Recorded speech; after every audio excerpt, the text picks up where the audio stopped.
do this thing again. I did this 5 years ago at homecoming, and I really think it's important that our community and NIU, it's nice to see current administrators here. They might learn something about their school.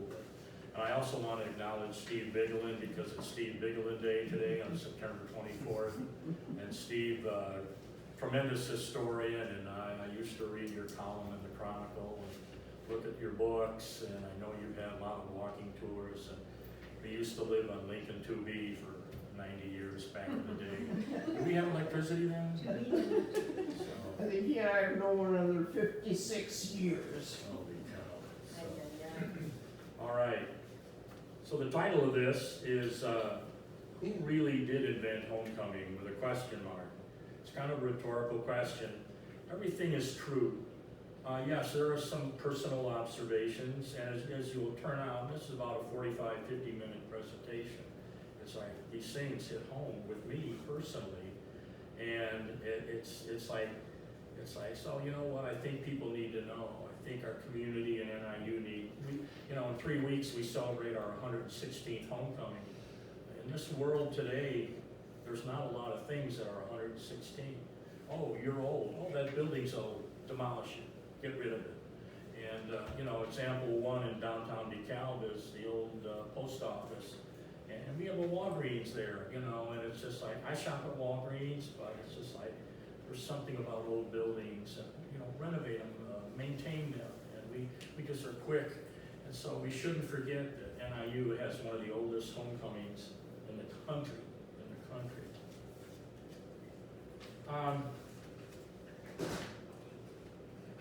I look at myself, even though I was a flat for 34 years, I look at myself as a sports journalist. I had some great teachers that taught me how to think critically. Don't take things for granted. Lloyd Campbell, Hallie Hamilton, Don Grubb, Bud Nangle, my mentor, they were all tremendous journalists. So it's just like, when I saw this thing with Illinois, and it turned out with a few other schools, there's about 8 schools here in this early homecoming thing. It's like, you know what, someone needs to stand up. So this has been my crusade since I took over for Bud on September 1, 1984. And I'll ruin the whole thing for you. NIU did invent homecoming, I'm sorry. Now don't go.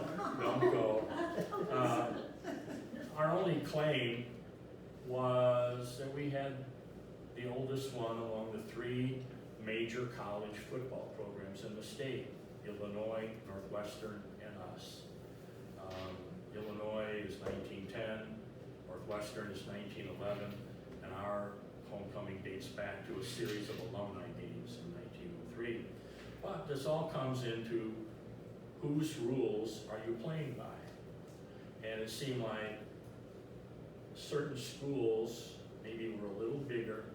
And let me preface my remarks. I have great respect for the U of I. It's a world-class institution. It's the flagship of higher education in our state. I believe there's over 52,000 people on their campus this fall, graduate and undergraduate, so good for them. But sometimes institutions such as that use that cachet, use that status as a bully pulpit.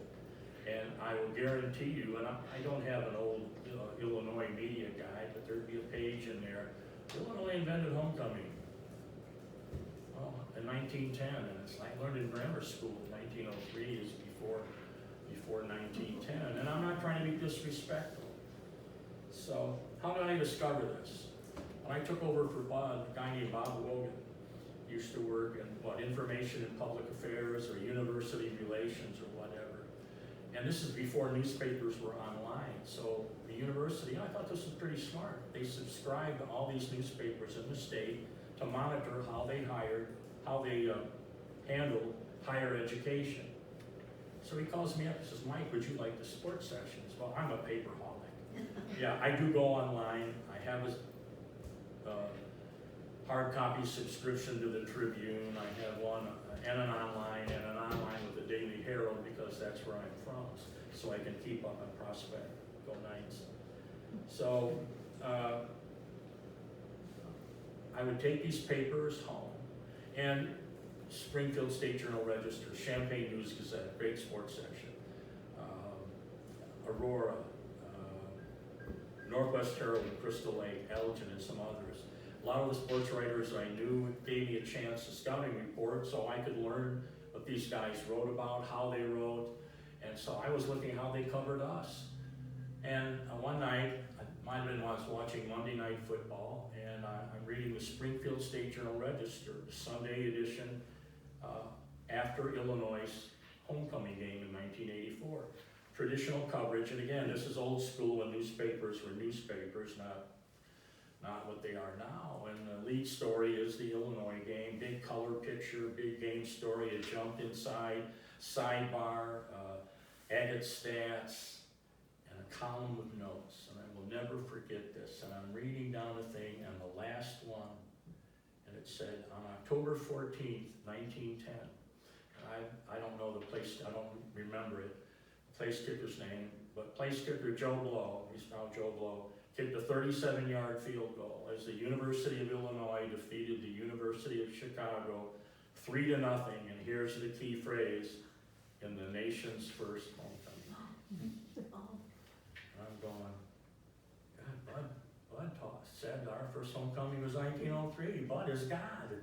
And here's what it is Springfield, but where did they get this? Well, it came from the Illinois media notes for the game. So I tore that paper out. The next day, I asked Diane Wants, our secretary, DW, make a homecoming file. The crusade has started. And that is the true story. Now, this week I went back and to the Illinois Alumni Association website and to see what they said now about this thing, because when I gave this, like I said, it was 5 years ago initially. And the origins of their homecoming, and there's two men named Walter Ekblah and Clarence Williams, and supposedly in the spring of 1910, they were sitting on campus.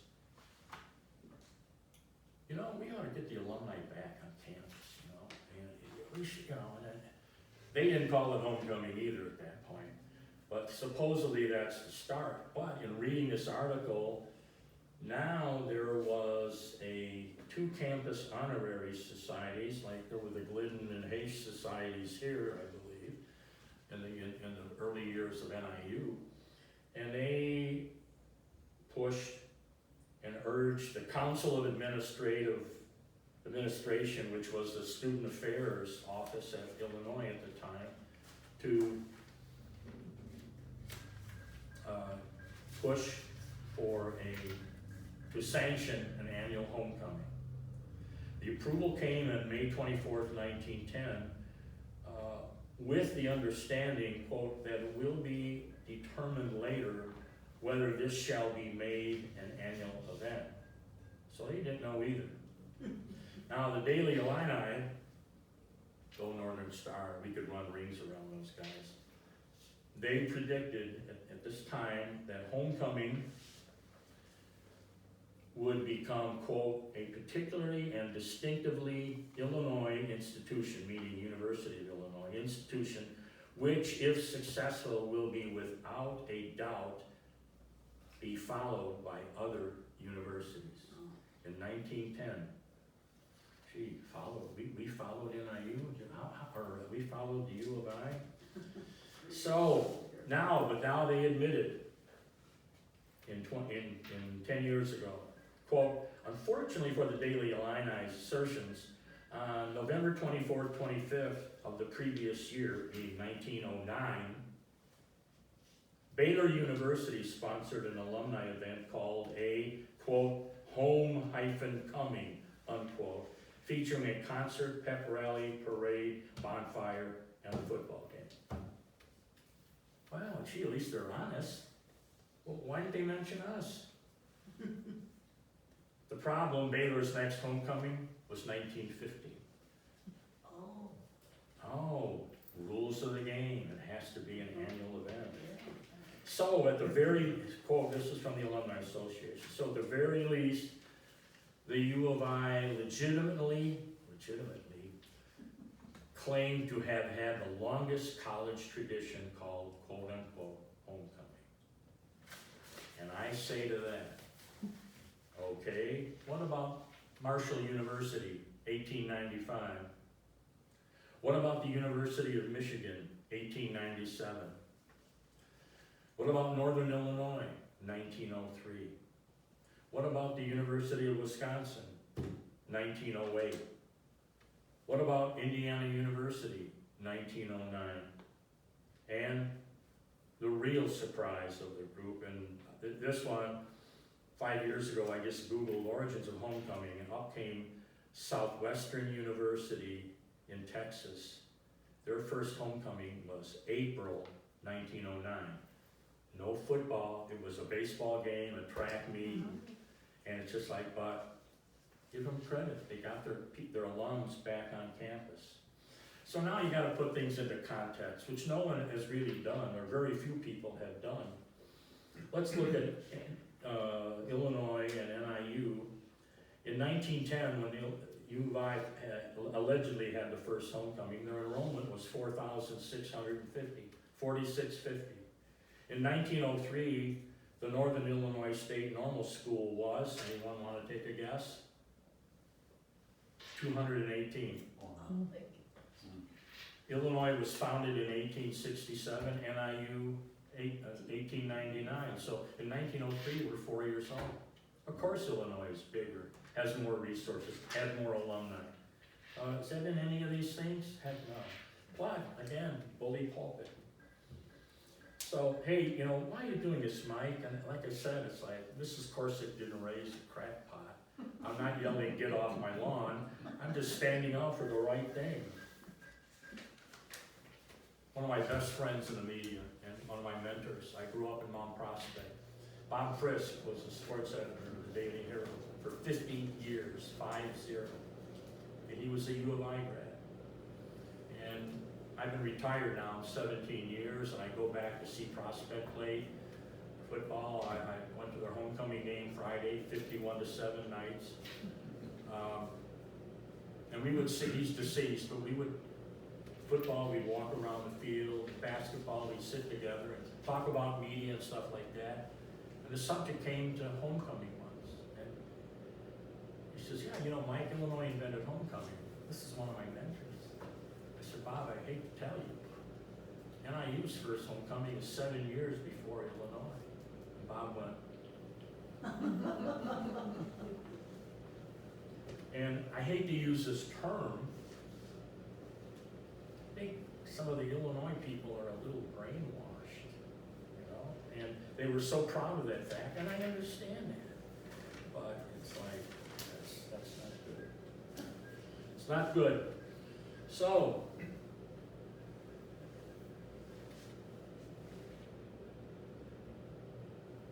I think the thing that really bothers me is that, okay, I eventually called all these other schools. I was curious. I worked in our office for nearly 4 decades. I don't recall us getting a call from the U of I. Hey, when was your first homecoming? This is a major research institution. And I'm sure the administrators are rolling over in bed right now going, oh God, you know, if you see a bomb at my house tomorrow, you know where it came from. And you know what, thank you Alexander Graham Bell, the telephone was invented in 1876. So our claim,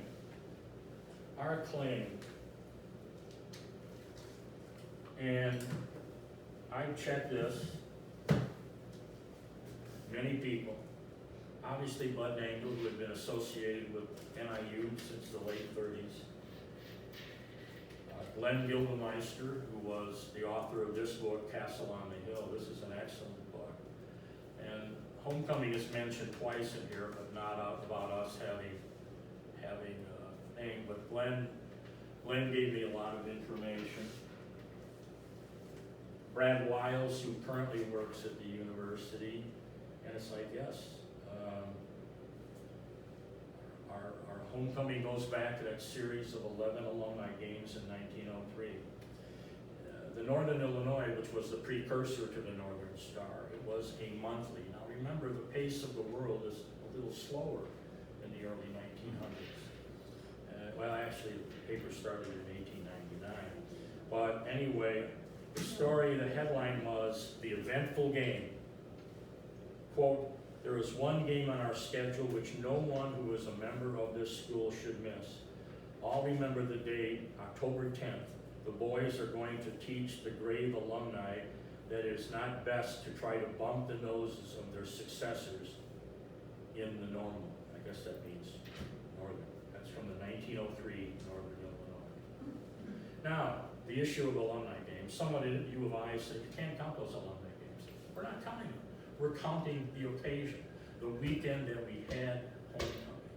And the NCAA in the early 80s asked all the major colleges to take out the non-collegiate opponents in football and basketball. So those 11 alumni games, they went. We played Camp Grant, which was a military base up in Rockford during World War II. That's gone. Somehow, and Bud and Dr. Brigham never explained to me, we played the Aurora Clippers, a semi-pro team in 1947.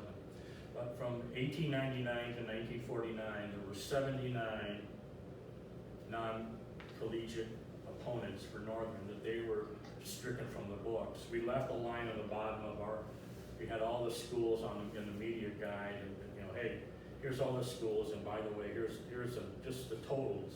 So we kept track of it, but we took them out. We never counted alumni games, and the people in Illinois are a little wrong. Now here's another thing. In the early days, no. Even the U of I, they were not flying out to the coast to play Southern Cal in 1910. There was no airplane that, they could get that far. Now they will be. Good luck flying the cross-country team to LA, but that's a whole other discussion. Yes, and the Northern Illinois State Normal School's first game, a 16-0 victory over DeKalb High School. Yes. We played DeKalb High School, we played Sandwich High School, but I guarantee you, as I'm standing here, Illinois played high schools, Western probably played Evanston or New Trier, and it's like it was commonplace to play a high school. Maybe that was the non-conference game of that era, but yes, the high schools were taken out of there too. So the first alumni game score was Northern Illinois State Normal 6, the Alumni 0 on October 10th, 1903. Now, it was Alumni Weekend. That's what it was called. The first time the word homecoming was used on campus in the October 1906, and you can go to the library and find this out, October 1906 in the Northern Illinois, in a story headlined, "The Coming of the Alumni." Quote, "The second week in October proved to be a joyful, quote, home-coming, quote, of a large number of our alumni. The second Saturday in October was agreed upon as annual Alumni Day," unquote. Now, who wrote this story? There's no byline, there's no credit. So I was looking through the issue, but they had a staff masthead, when you list the managing editor and the sports editor and the photography editor. They weren't titled as such. But there was the only woman on the masthead was Aldana Andrews Drury. And she was listed in the masthead with the word, her name, comma, athletics behind it. So, was that the sports editor? Did she dream up this deal? And I said 5 minutes ago, the two guys, Elkaw and Williams from Illinois, well, who was the person? Was it the football coach? Was it the faculty member? Was it the AD? Was it the president? We don't know. I asked Brad Wiles at the library, like a week ago, "Brad, do we have any?" No, there's no record. And that's the sad thing, because that person, or those persons, they should be in the Athletics Hall of Fame for starting homecoming. And it's sad. It really is. But hey, maybe it was Aldana. In 1907, the NIU Alumni Association formalized homecoming with an annual meeting game in the afternoon. These alums established a fund for athletes, administered by good old Swen Parson, the old library. And according to Glenn Gildemeister, it is the year athletic letters and sweaters with the black and red, came to the fore. So the alumni came back and they paid for the letter sweaters. That's cool. That is cool. And you do know, when Northern opened, our schools were yellow and white. And first couple football games, the grass stains and the mud, it's just like, what's that guy's number? So they decided to make it cardinal and black, which is not exactly the color of the viaduct on any. Don't get me started on that one. I've already upset somebody. So, in 1984, I'm 36. So, I'm a rookie, had SID. I'm going to take on the U of I. So this is the 85 football media guy. And so, okay, I'll just put our homecoming results. So it's just like, oh, the media guys will notice it. No, they didn't notice it. You can pass it around. So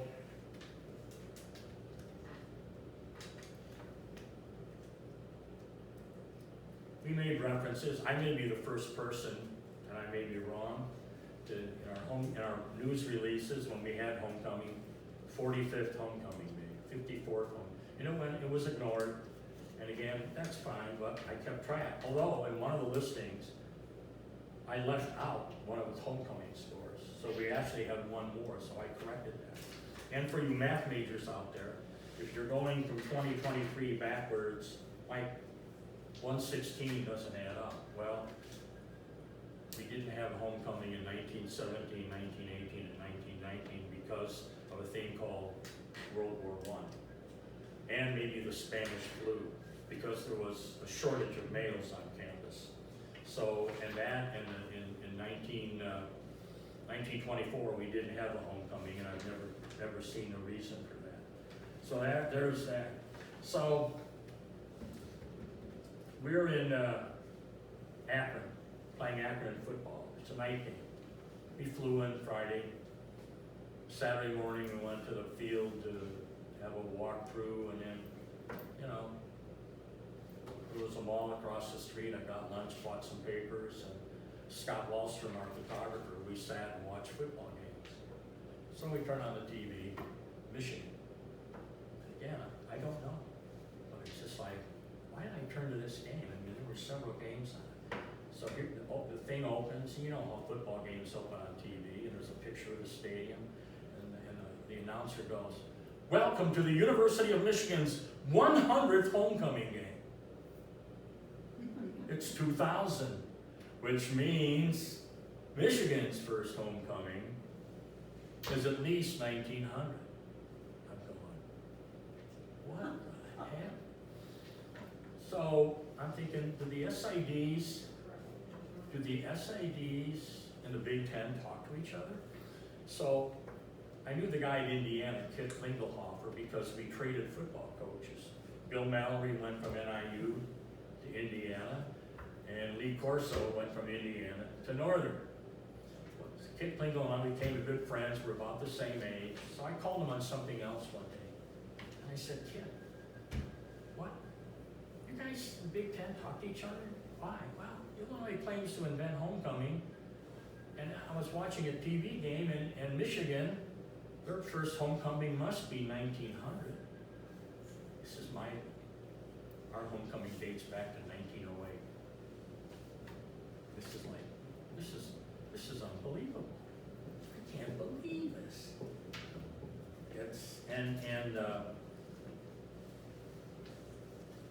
So that's when I decided to do the story I left on your chairs. Jesse left on your chairs.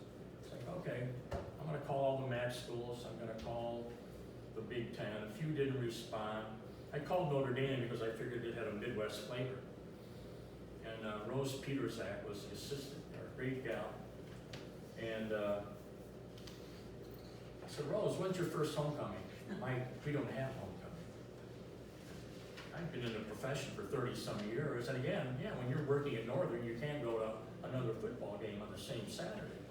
She says, Mike, every Saturday at Notre Dame is homecoming. It's like, wow, you live and learn. You live and learn.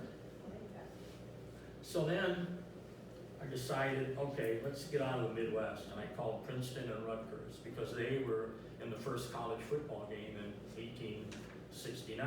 That is I was a senior in 69, 70 here, and that was the 100 year. We had 100 on our football helmets, celebrating the centennial of college football.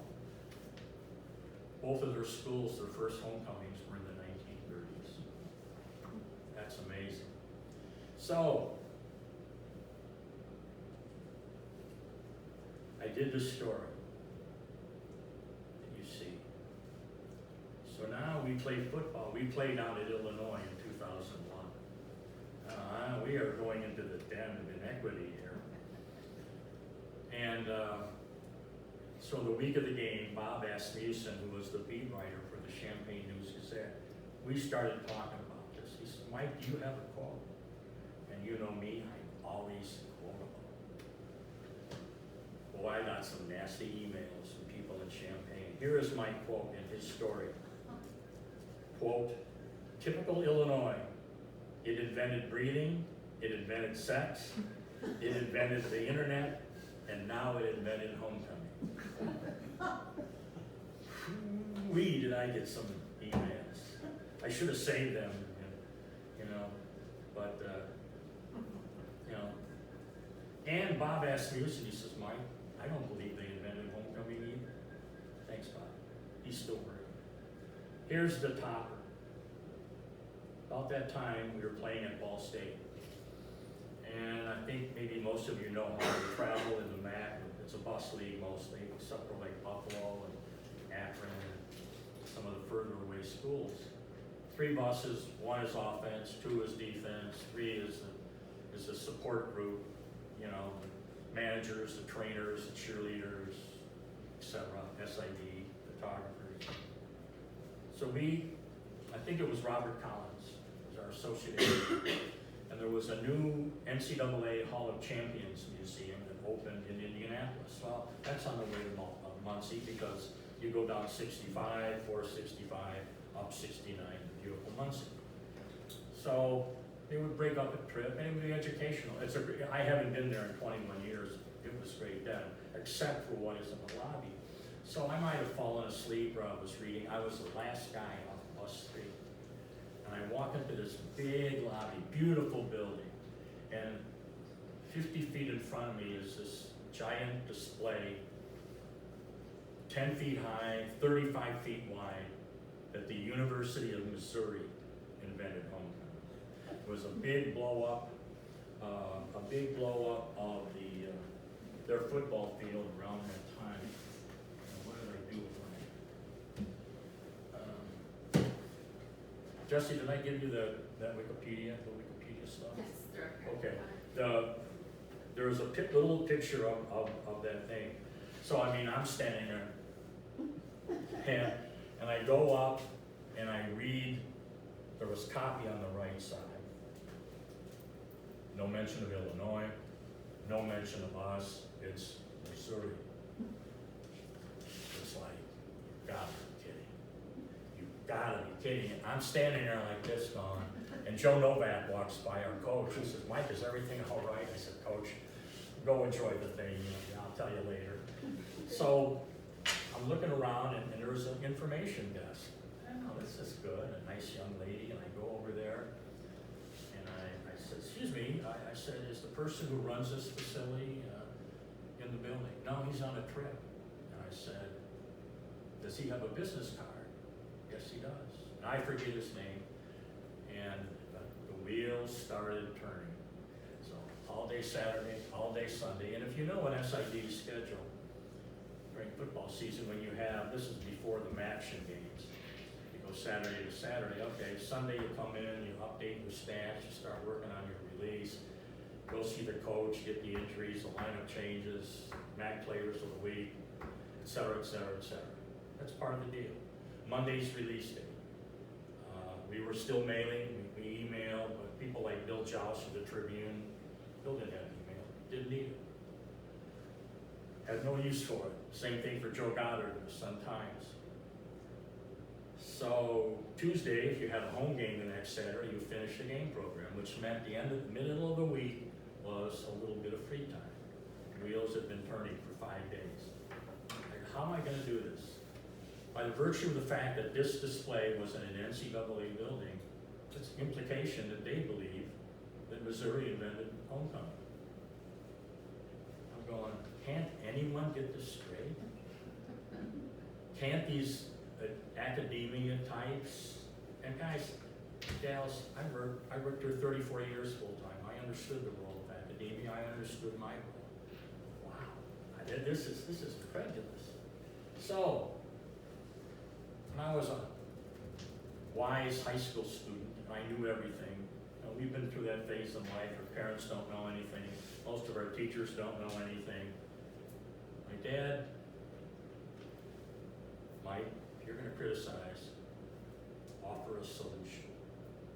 So I wrote very politely that I was kind of shocked to walk into this lobby of this NCAA Hall of Champions to see that the University of Missouri, I said, what about the University of Illinois? What about Northern? I mean, I'm mentioning other schools. My paycheck, my diploma says NIU.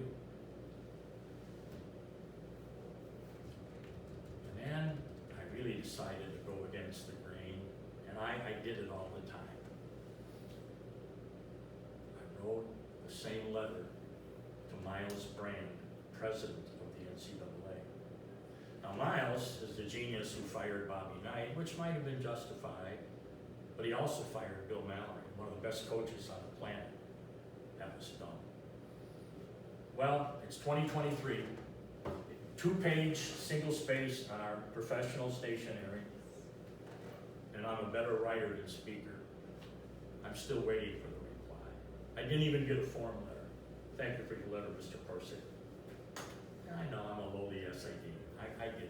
I know the pecking order, but that tells you something about the NCAA. And I made my living through the NCAA.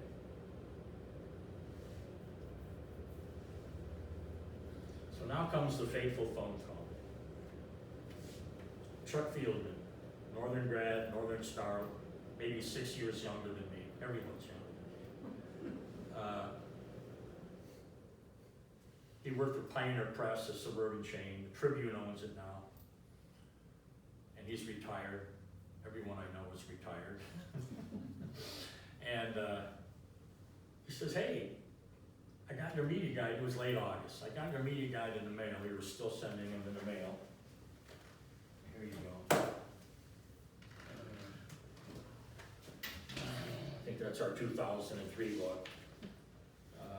He said, God, you know, I did a nice job. It's one of your better ones. I said, thanks, Chuck. He says, I got a question for you. I got Illinois the same day.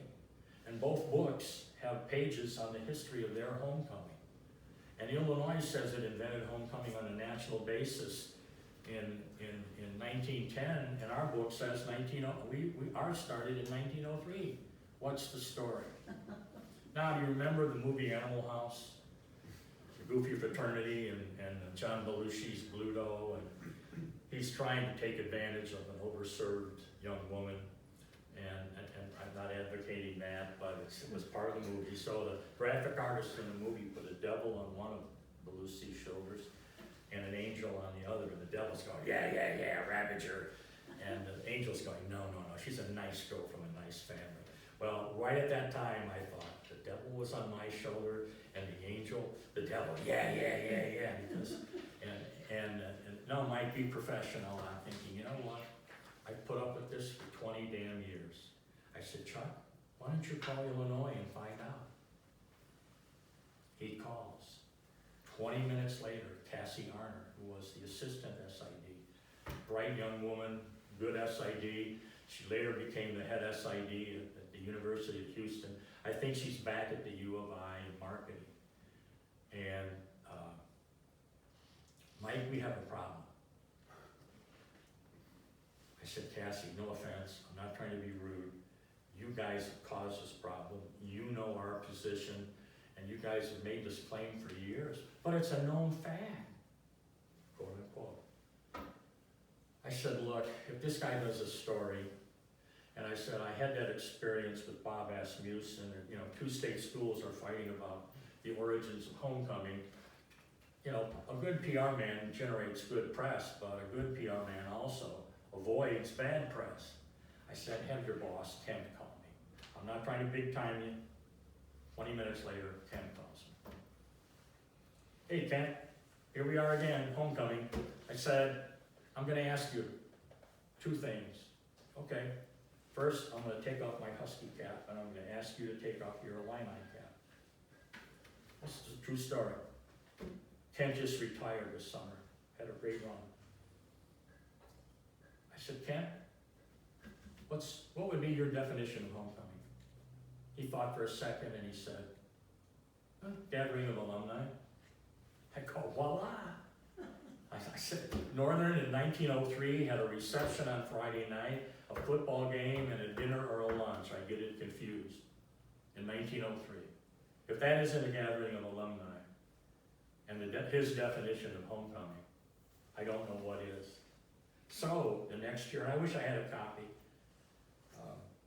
the next year in the football guide, they changed the story and about homecoming, that they changed their claim, the wording on their claim, that the U of I had the nation's first homecoming versus a collegiate opponent, because we played the alumni. Rules of the game. So, I call this the Elite 8, Marshall University. And in that little story, I have them at 1906. That's what the guy told me 20 years ago. I went on their site this year to see if there was any more information, and it said 1895. Marshall's winning, kids. Huntington, West Virginia. And then Southwestern University. It used to be Southwestern College. It's in Georgetown, Texas, which is 30 miles north of Austin.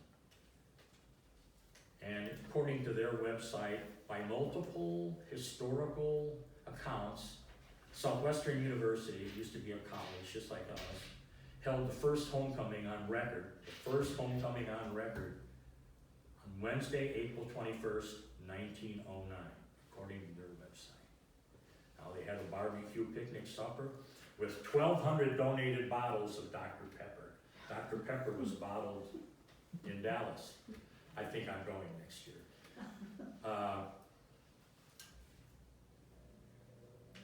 They had a track meet versus Baylor, and they got killed.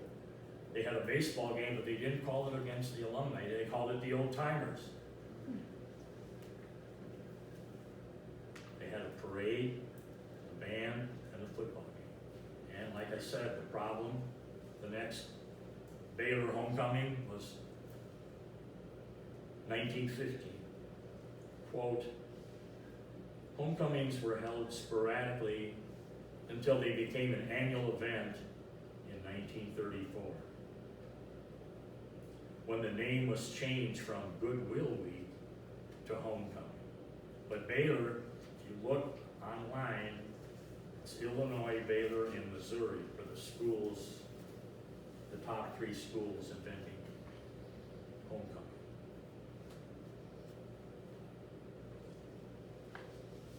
Indiana University. They established a thing called Gala Week, quote, a time of general homecoming, they used the word, and reunions, but there was no football game, but a circus on campus and a banquet. This is 1908. Then in 1909, Gala Day was created during the big football rivalry, Indiana and Purdue, so that's 1909. In 1910, the Indiana-Purdue game officially became homecoming. Now, the wise guys at Missouri, and this was 5 years ago,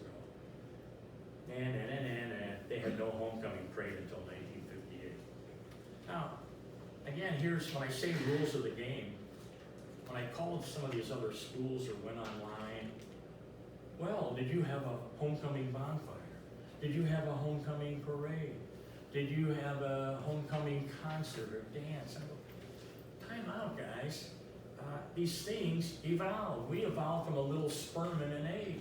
I guarantee you the first Model T off the assembly line had no heater. They were optional. Look it up. There was no radio and no internet access. So it's just like, how much have cars evolved? You know, they're running their computers on wheels. So homecoming evolved. But again, people they have an agenda. Well, we want to be first. We want to be number one. I get it. And then we have the University of Illinois. They had 12,000 people at their first game. They added 5,000 seats. This was not Memorial Stadium. They had an alumni baseball game, a freshman sophomore pushball game. We used to do that in high school, a gigantic ball, and you'd be on the ground and you have to push it toward the other goal or something. And so they had a musical, a mass meeting, and again, they are a larger school, more cosmopolitan than Northern. But when you talk about the concept of homecoming, we were a little before them. So, and then the other thing I should mention about the University of Chicago, and people forget, they were a football powerhouse until they de-emphasized football in the late 1930s. Anyone know who the first recipient of the Heisman Trophy is? Jay Berlinger from the University of Chicago.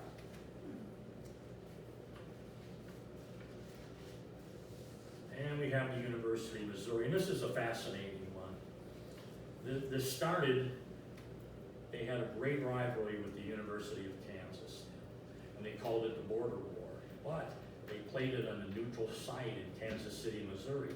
Okay, Kansas City, Missouri is a bigger city, there's more restaurants, there's more things to do. But the conference that they were both in said, no, we're not playing on a neutral site. I mean, this is like us playing in Soldier Field, we did that a couple times. So they made them play on campus. So the AD in Missouri, we got to get people to campus. And again, Columbia is a smaller town, Columbia, Missouri, and so it's not as cosmopolitan as Kansas City. So he said, let's invite the alumni back. And that's their first homecoming in 1911. But to their credit,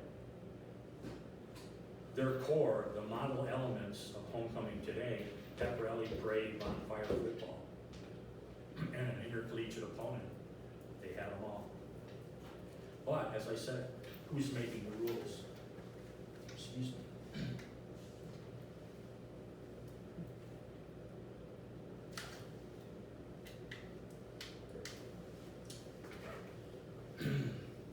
And we have Northern Illinois University, or Northern Illinois State Normal School. In my notes, I have 1903 and 1906. That's it. Michigan, yes, their first homecoming dated back to a student athletic alumni association game in 1897.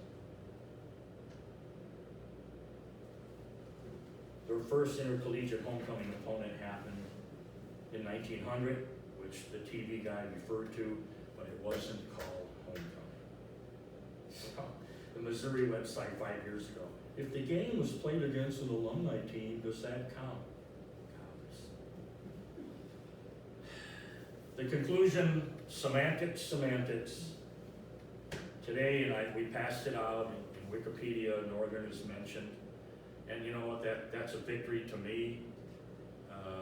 We weren't, it's like one sentence, starting in 1903, thank you. And wonders never cease. 5 years ago, this was from the Illinois website. Quote, for years there had been a debate over which university had the first homecoming. Historians from various schools found research that puts Illinois among one of the first 5 universities to celebrate the homecoming tradition. And they mentioned themselves, Baylor, NIU, Indiana, and Michigan. Didn't someone say that about 30 years ago? Questions? Do we have any questions? Yes? Question about Husky Stadium. Was it money that kept the stadium from ever becoming an actual bowl? I've seen the plans. It was a horseshoe where the connecting thing would be over the old track, but it was 35,000 seats and they couldn't afford it. We can't fill Husky Stadium now, I'm sad to say. What the cost was, I don't know, Steve, and I wish Dr. Brigham showed me the original plans, and I'm fortunate. I got to hang around Bud and Dr. Brigham, and I learned about all the guys from the 40s, and that's going to leave when I leave, but I am sure the physical plan probably has those plans. I would hope so. Got a good enough answer? Oh, you know, and I tell you what, I forgot. When I wrote the letter to the NCAA, this is one of my favorite books. And you can see, if you can get X-ray vision, that this book is published by the NCAA. And this is like in the 80s. This is the history of the men's basketball tournament. And I'm a basketball guy. I'm no good as a player, but I love the game. That got me into this. So this is the history of the NCAA. And so when I wrote the letter, and I forgot to tell you this, that I suggested that you get a bunch of grad students in history, journalism, and maybe physical education, and do a book like this on college football traditions. And obviously, with all the, I mean, even at Northern games, you know, you see the red and black or cardinal and black, and everyone's in uniform, and people are singing the fight song. U of I, everything is orange. That's cool. And surely that you could get these young people to do some research if the adults didn't want to do it. And you could do a book on college football traditions like this with a chapter on the origins of homecoming. And that was my suggestion. I'm sorry, you can see I went berserk, but it's like, well, they don't want to listen to anybody. And now, you know, everything's online. But you know what? The parts from that book could be put online. So, any other questions? Yes. What else does Michigan say about homecoming beyond that they had their first game was 1897? Is it continuous like NIU's, or is it something? Well, if their 100th was celebrated in 2000, they, you know, Illinois missed a year or two in 1918 due to the Spanish flu. So, you know, and again, it's just so funny. Well, you didn't call it homecoming. Does Gallo Beach, you know, does that count? There wasn't much. I went online this week. There wasn't much about Michigan, but some schools push it. I mean, yeah, I kind of pushed my little agenda, but I knew I was, you know, I'm going against the grain. But you know, I think at some point Illinois did overdo it. I think they kind of retreated a little bit. You know, Missouri kind of retreated. And again, but it's just amazing in this day and age. And, you know, we were talking the other day, the NIU library is digitizing the Northern Star and the Northern yearbooks. So that means anybody can go online and get that information, those pictures, those stories. And so I gotta think other schools are. And I have to think that you know, they have things, homecoming game programs, or, you know, something like that, pictures. You'd be amazed what our regional history center has. And I probably, Jesse and I talked about it, but I can't speak and press a button and run pictures behind me. But you know, homecoming back in the day was a big deal here. Downtown DeKalb, there'd be people 3 or 4 deep on both sides of Lincoln Highway, and they're starting to bring it back. They have a homecoming rally. They had one last year. It was very successful on Thursday night. And it's gonna even be bigger and better this year if the weather cooperates. But, so, I don't really know the answer to your question, I'm sorry. Yes, Patty? So that was kind of my question. What are we doing now in NIU for homecoming? Are we doing all those things that you listed, a bonfire, a parade? Because I haven't been aware of a bonfire in many years. Oh, yeah.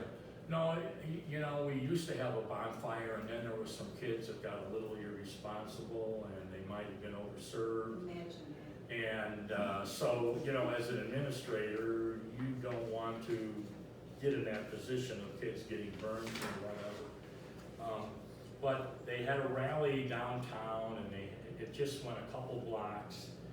And so it was on 3rd Street, they had a stage, President Freeman was there, Thomas Hammock was there, our current football coach, the cheerleaders, and the businesses downtown loved it. And again, the more President Freeman wants people to come back to campus, it's an economical boon for DeKalb. You think the businesses want to sell beer, or the restaurants want to sell food, or the gas station before the tollway wants to sell gas? Heck yes. So, but they had this rally, and it was cool. And the band was there, and President Freeman was in a red Camaro convertible, and yeah, they tried, and they're going to make it a little better and bigger.